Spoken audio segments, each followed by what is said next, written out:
sincérité des frères et des sœurs. T'as des gens, ils font semblant. La communauté afro, pour eux, c'est un marchepied pour se donner de l'importance, mais ils en ont rien à faire. Ouais, ça c'est vrai. Il y en a, ils font semblant, mais quand t'es dans les coulisses, t'es dégoûté du nombre de frères et de sœurs qui font semblant. Eux, en fait, ce qu'ils veulent, c'est juste exister. C'est pas le bien-être des frères et des sœurs qui sont derrière, qui sont dans l'anonymat, pour les aider. C'est pas ça leur objectif. Leur objectif, c'est eux, leur poche. Blaf, bonjour, Africains, Africaines, Afrodescendants, Afrodescendantes. Je vous salue et je vous embrasse aussi. Voilà, je le fais gratuitement. Hein, j'ai le droit, non? J'ai le droit de vous envoyer un petit bisou. Nous allons parler aujourd'hui de... J'en ai déjà parlé dans un autre audio, mais je vais revenir sur la culpabilité. Mes amis, mes frères et sœurs, ne culpabilisez pas. Ne culpabilisez pas. Je l'ai déjà dit dans d'autres audios, c'est pas parce qu'aujourd'hui, en 2024, le monde noir, etc., a encore quelques difficultés qu'il faut culpabiliser. Hein. Je veux dire que faut arrêter, hein, faut arrêter. Je veux dire qu'on n'a pas la science infuse, comme je l'ai dit dans d'autres audios. Vous pouviez pas savoir hein, que des afrodescendants haïssaient autant leur négritude ou africanité, etc. Vous pouvez pas le savoir. Par exemple, peu importe le pays d'Afrique ou des Antilles, ou d'ailleurs d'où vous venez, si vous avez un certain degré de pauvreté dans votre pays, ne culpabilisez pas par rapport à ça. Je veux dire, c'est pas votre faute déjà, premièrement. Et deuxièmement, on s'imagine pas que des présidents, des élus qui sont issus pourtant de notre peuple en ont rien à foutre à ce point de leur pays et ils sont là que pour leur poche. Ça, vous ne pouviez pas le deviner. Hein. Donc, je veux dire, ne culpabilisez pas. Au contraire, maintenant que vous avez l'info, maintenant agissez. Mais faut pas oublier que l'Internet, c'est quand même un phénomène relativement récent. Dans les années 70, 80, je veux dire, c'était pas courant. Dans les années 50, 60, ça n'existait pas. Hein. Donc, les informations, on ne les avait pas. C'est ça que je veux dire. De tout temps, nous avons eu des militants dans nos pays, dans nos communautés, qui ont écrit des livres, qui ont laissé des traces écrites, ils ont fait des discours, etc. Mais vous remarquez bien que pour diffuser à une échelle planétaire leurs discours, ces outils-là n'existent que depuis une vingtaine, 25 ans. Donc voilà, donc il y a des choses qu'on ne savait pas. Donc ne culpabilisez pas par rapport à ça. C'est pas parce qu'aujourd'hui vous avez l'impression que le monde noir ne s'en sort pas qu'il faut culpabiliser. Déjà, c'est pas de votre faute, déjà, premièrement. Deuxièmement, encore une fois, comme je l'ai dit, hein, on s'imagine pas que des élus, que ce soit Martinique, Guadeloupe, Guyane, etc., sont corrompus et jusqu'à la racine des cheveux, et ils en ont rien à foutre de leur population. Ou bien des présidents africains qui... vous regardez sur justement les réseaux sociaux, vous avez des dizaines de documentaires où les gens expliquent comment les présidents africains finalement touchent de l'argent pour vendre le pétrole à bas prix. Je veux dire, ce sont des infos qu'on n'avait pas pendant des années. Donc ne culpabilisez pas par rapport à ça. Hein. Ça sert à rien de... Parce que voilà ce que font un certain nombre de Noirs français. Ils sont tellement esclaves, ils sont tellement à quatre pattes au sein de la société française que ce qu'ils font, voilà ce qu'ils font. Ils écoutent du jazz, ils écoutent du rap, ils écoutent du gospel. Ok, ça c'est l'image qu'ils nous donnent.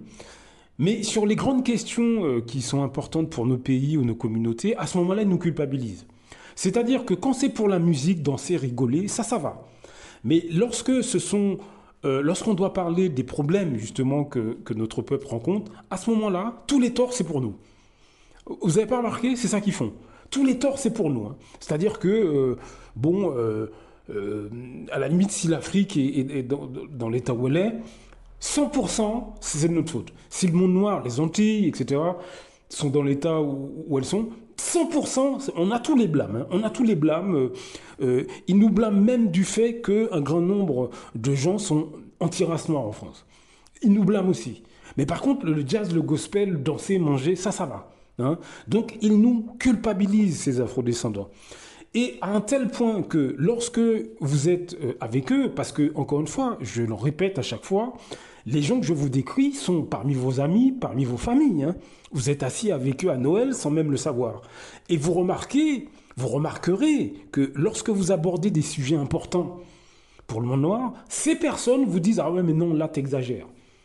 Là, t'exagères. Hein. Ah ouais, non, mais là, non. » Mais en fait, quand ils disent « T'exagères, tu vas trop loin, t'es révolutionnaire, etc. », ce qu'ils veulent vous dire, c'est le problème, c'est que c'est de votre faute, vous les nègres. C'est de votre faute, donc vous assumez et vous la fermez, parce que c'est ça qu'on veut de vous.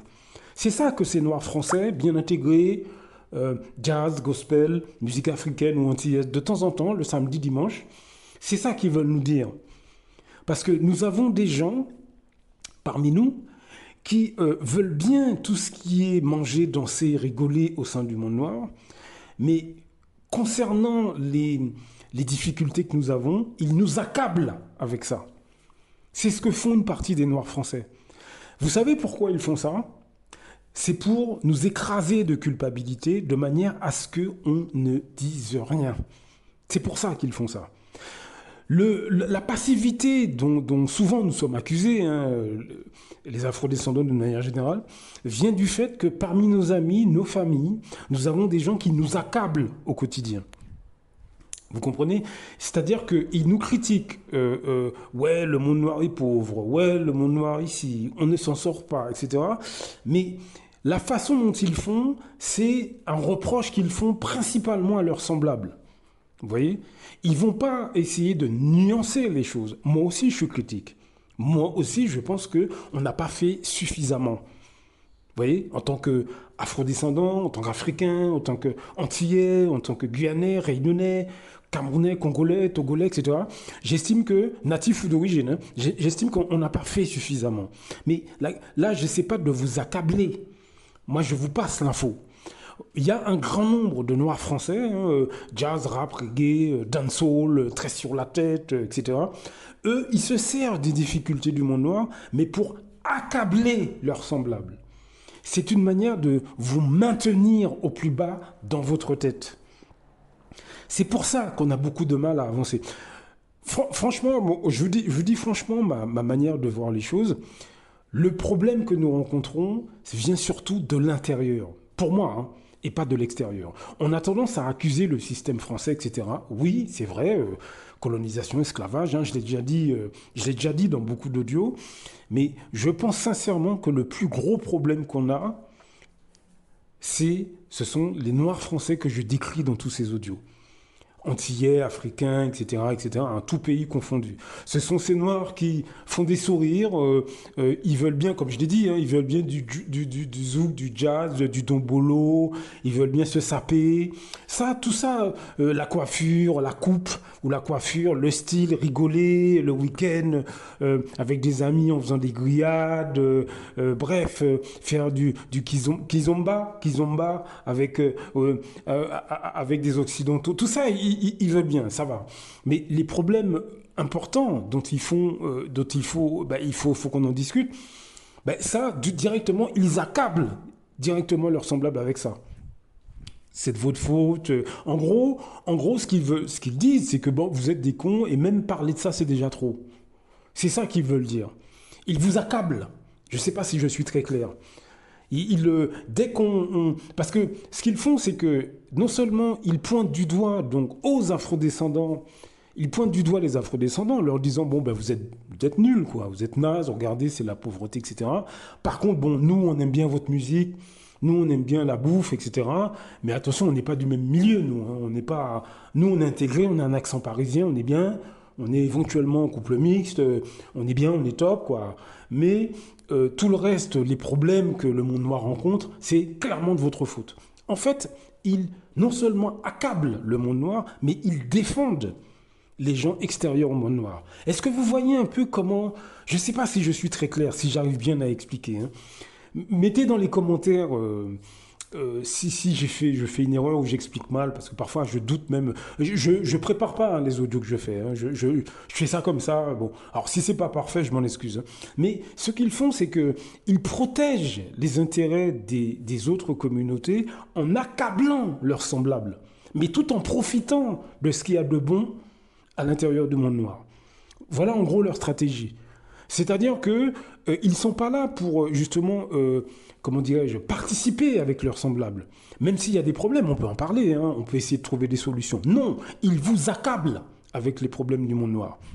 En vous faisant comprendre, bon, ben, si vous êtes trop foncé de peau, ben, c'est votre problème, quoi, hein, c'est de votre faute, quoi.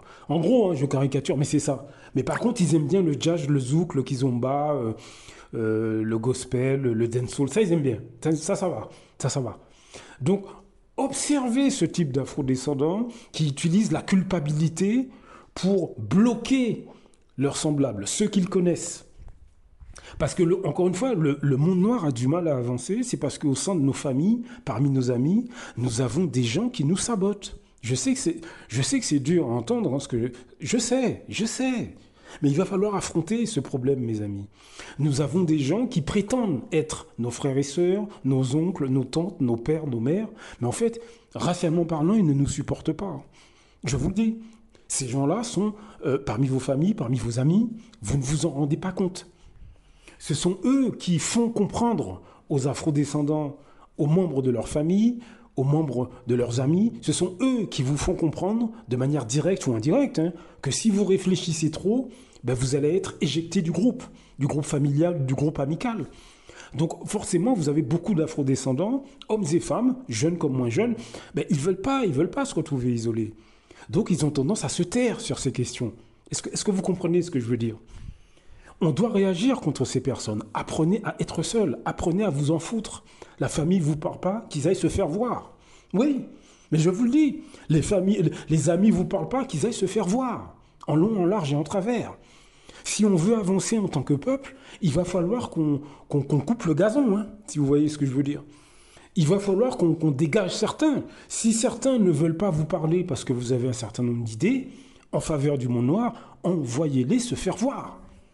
En long, en large et en travers. Amis, tonton, tata, maman, papa. Hein. Je veux dire que n'hésitez pas. Hein.